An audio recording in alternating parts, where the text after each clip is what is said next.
Little People, Galanthus Hall. I am a human child who, from time to time, spins a yarn. That's how I would describe myself today, well-traveled, shaped by experience, taught by both joy and hardship, and always quietly weaving a bit of colorful yarn along the way. As a child, I was drawn to fairy tales, legends, and myths. Those were my world. Stories of imagination pulled me in, as did science fiction. When I traveled across Europe, I often found myself looking at its history through those old stories, almost as if the land itself was speaking in tales.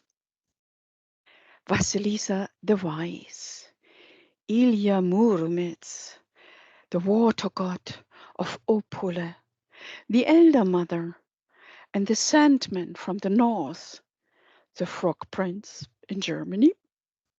They all walked with me in a way, and they all seemed to say the same thing.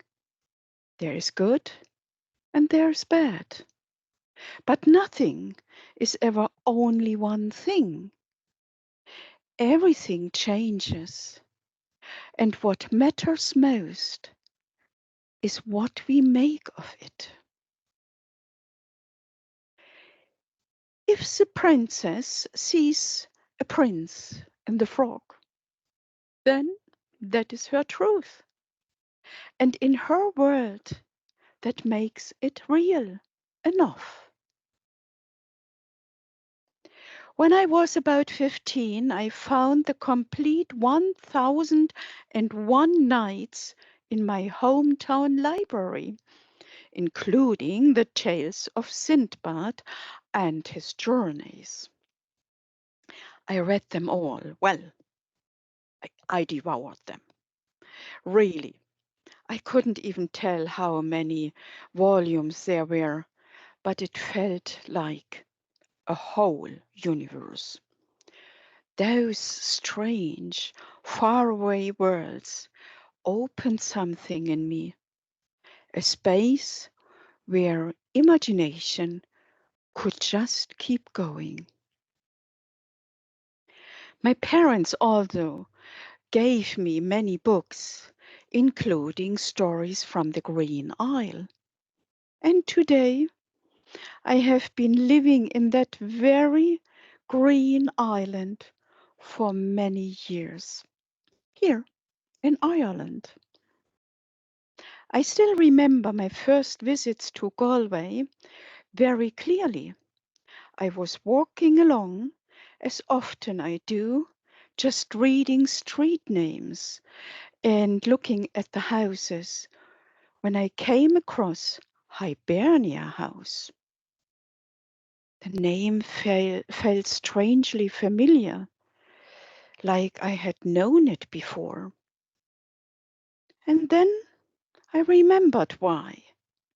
I had once seen a story where Sindbad travels north into ice and winter until suddenly the gates open and an evergreen island appears.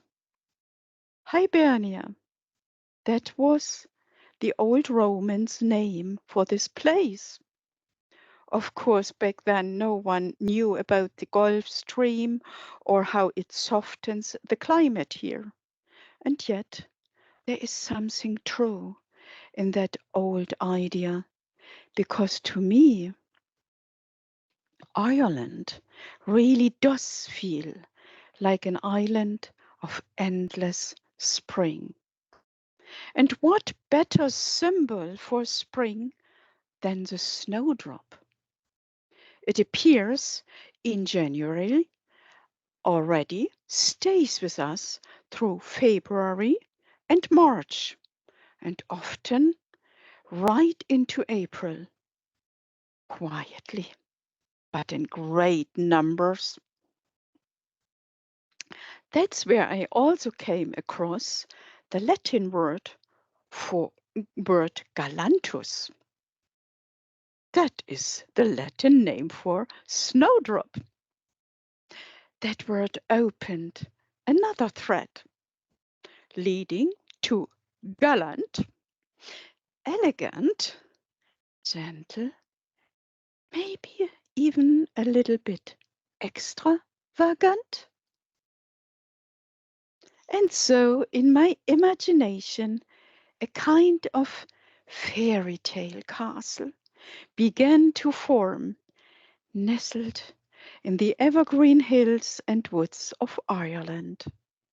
A place where clear streams run softly along the path. A place where I can spend a whole day without meeting another person and still feel deeply connected to nature, to the living world, to everything that grows and breathes, seen and unseen. And yes, I am a human child who from time to time spins a yarn.